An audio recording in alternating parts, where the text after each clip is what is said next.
नई बहू को मिला भुक्कड़ ससुराल। लड़के का परिवार अच्छा है। 3 नंद, माता पिता, साथ में 2 छोटे भाई भी हैं। लड़का इंजीनियर है और बहुत पैसे कमाता है। ये सुनते ही नैना के होश उड़ जाते हैं। 3 नंद, 2 छोटे देवर, ऊपर से सास ससुर के साथ मेरा पति, इतना बड़ा परिवार। अरे माँ, इतने बड़े परिवार में तो मैं परेशान ही हो जाऊंगी। काम भी करूं और उनके ताने भी अलग से सुनो। अरे बेटी, परेशान क्यों होती है? पंडित जी, मेरी बेटी के लिए ससुराल ऐसा दिखाओ जहां माता पिता और लड़का इकलौता हो, ताकि मेरी बेटी को ज्यादा परेशानी ना उठानी पड़े। चलिए, अगर ऐसी बात है तो ठीक है। मैं आपको एक अमीर घर का रिश्ता दिखाता हूँ। इकलौता बेटा है, साथ में माता पिता रहते हैं। नैना जैसे ही लड़के की फोटो देखती है, उसे लड़के की तस्वीर अच्छी लगती है।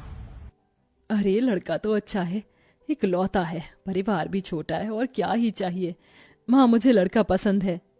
ओहो पगली, चलो ठीक है, कोई लड़का तो तुझे पसंद आया। पंडित जी, अब आप इसी लड़के से मेरी बेटी के रिश्ते की बात चलाइए। हाँ हाँ बहन जी, बिल्कुल। फिर क्या था, पंडित उस अमीर घर में जाकर रिश्ते की बात कर लेता है। अब दोनों परिवार एक दूसरे से मिलने लगते हैं और उनका आना जाना लगा रहता है। बहुत जल्द शादी की तारीख भी निकल आती है। मुझे नहीं पता था कि इतनी जल्दी शादी की तारीख भी निकल आएगी। बेटी, अपने ससुराल में जाकर खुश रहना। खुश तो रहूंगी ही माँ, छोटा सा परिवार है, सुबह शाम रोटी, दोपहर में सोना, फिर रात को आराम करना। नैना को बहुत आसान लग रहा था, लेकिन वैसा होने नहीं वाला था। शादी होने के बाद जब वह अपने ससुराल आती है तो उसका ससुराल में घर बहुत बड़ा होता है, जिसमें उसे सफाई करने में ही बहुत ज्यादा समय लग जाता है। हे भगवान, अमीर घराने में तो आ गई, लेकिन यहाँ झाड़ू पोछा करते करते ही मेरी कमर टूट गई। तभी आवाज आती है, बहू, ओ बहू, अरे अभी तक तूने नाश्ता नहीं बनाया? नैना फटाफट सफाई करने के बाद अपनी सास के पास जाती है। माँ जी, बस रसोई में ही जा रही हूँ, मैं पहले सफाई कर रही थी।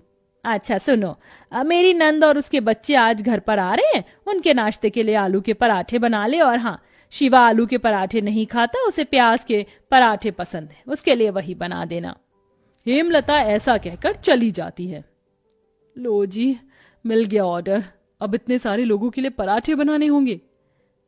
नैना ऐसा कहकर रसोई में चली जाती है, जहां वो बहुत सारा आटा गूंथती है। इतना सारा आटा गूंथने में ही मेरे हाथ दुखने लगे, अभी तो इनके पराठे भी बनाने हैं। नैना रसोई में आलू के पराठे बना ही रही थी कि हेमलता की नंद माहेश्वरी अपने बच्चों के साथ आ जाती है। अरे वाह, सही समय पर आई हूँ नंद जी, गरम गरम पराठे बन रहे हैं। बहू, चलो नाश्ते की टेबल पर ही बैठते हैं, वहीं पर बातें करेंगे। हेमलता पूरे परिवार के साथ नाश्ते की टेबल पर बैठ जाती है, जिसके बाद रसोई से नाश्ते की टेबल का सफर करते हुए नैना बहुत थक जाती है। हे भगवान, नाश्ते की टेबल पर आने आने में ही मेरी फिरकनी बन गई। मैंने तो छोटा सा परिवार समझकर इस घर में शादी की थी, यहाँ तो सबकी अलग ही फरमाइश चलती है। तभी नैना के पति शिवा की आवाज आती है। अरे नैना, मेरे प्याज के पराठे नहीं बनाए तुमने? अभी लाती हूँ जी। नैना प्याज के पराठे बनाकर अपने पति के लिए नाश्ते की टेबल पर लेकर आती है। ये लीजिए प्याज के पराठे। तभी माहेश्वरी कहती है, बहू के हाथों से पहली बार खाना खा रही हूँ, बहुत स्वादिष्ट है ये पराठे, ये लो तुम्हारा शगुन। इस तरह माहेश्वरी नैना को शगुन देकर जाती है। सब लोग बहुत खुश होते हैं, लेकिन नैना बहुत ज्यादा थक जाती है। सबके सो जाने के बाद वो सबके जूठे बर्तन भी धोने लगती है। आज तो पूरा दिन हो गया, मुझे लेटने का समय ही नहीं मिला। नैना बर्तन धोने के बाद अपने कमरे में जाने ही वाली थी कि तभी उसके ससुर उसे कॉफी बनाने के लिए कह देते हैं। अरे सुनो बहू, जरा 1 कप कॉफी बना देना। अभी बनाकर लाती हूँ पिताजी। नैना दोबारा रसोई में जाती है और कॉफी बनाकर अपने ससुर जी के लिए लेकर आती है। आखिरकार उसे थोड़ी देर के लिए अपनी कमर सीधी करने को मिल जाती है, लेकिन फिर शाम की अलग फरमाइश शुरू हो जाती है। बहू, शाम के खाने में वेज बिरयानी, शाही कोरमा और चावल बना लेना। फिर से कोई आ रहा है क्या माँ जी घर पर? अरे नहीं, ये तो शिवा को बहुत पसंद है, इसीलिए बनवा रही हूँ। ठीक है माँ जी। अब शाम का खाना बनाने के लिए नैना फिर से रसोई में जाती है और खाना बनाते हुए खुद से ही कहती है, हे भगवान, कैसा परिवार मिला है मुझे। सुबह शाम मेरे ससुराल वालों को शाही पकवान ही चाहिए होते हैं, और इतने भुक्कड़ लोग हैं कि इन्हें हर थोड़ी देर में भूख लग जाती है।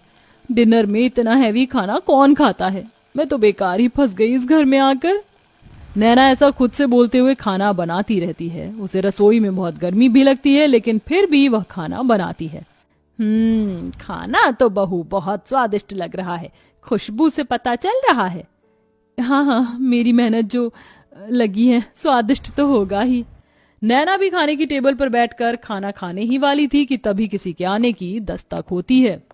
हेलो गाइस, मेरे बिना ही खाना खा रहे हो? अरे बेटा चिराग, तुम यहाँ विदेश से कब लौटे?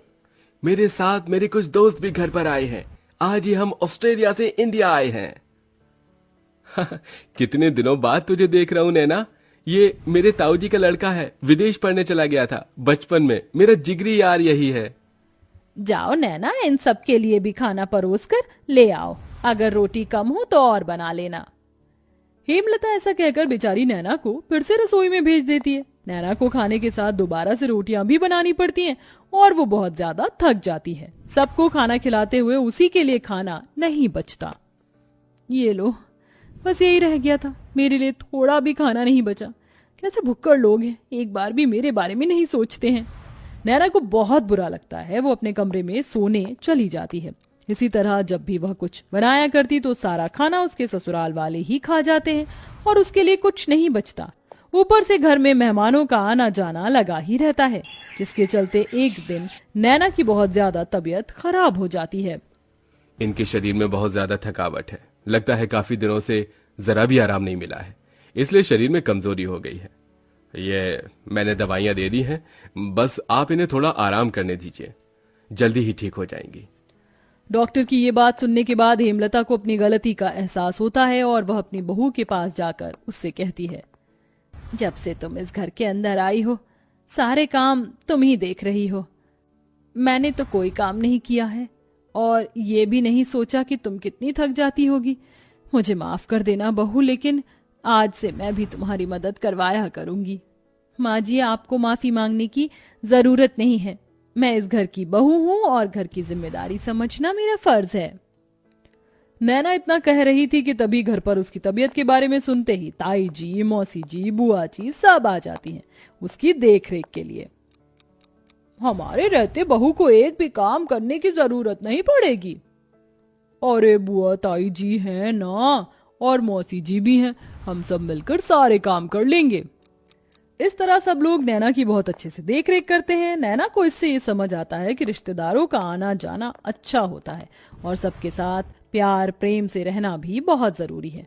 जैसे ही वो ठीक हो जाती है, वो पहले की तरह फिर से घर की सारी जिम्मेदारियां खुद उठा लेती है। चलिए, आप सभी आज खाने की टेबल पर बैठिए। अब मेरी तबीयत बिल्कुल ठीक है। मैं आप सभी के लिए आपकी पसंद का खाना बनाऊंगी। नैना ऐसा कहकर रसोई में चली जाती है। पीछे से हेमलता आती है। अब से मैं भी तुम्हारी रसोई में मदद करवाया करूंगी और मैं जानती हूँ आखिरी में तुम्हारे लिए कुछ नहीं बचता, इसलिए पहले ही तुम अपने लिए खाना निकाल लिया करना। ये सुनते ही नैना को बहुत खुशी होती है और उसे अपनी माँ की याद आ जाती है, जिसकी वजह से उसकी आंखें भर आती हैं। अरे ये क्या बहू, तू रोने क्यों लगी? बस आज आपकी बातें सुनकर मुझे अपनी माँ की याद आ गई। हेमलता उसे गले से लगा लेती है। इस तरह दोनों सास बहू मिलकर घर को संभालती हैं और एक साथ खुशी खुशी रहने लगती हैं।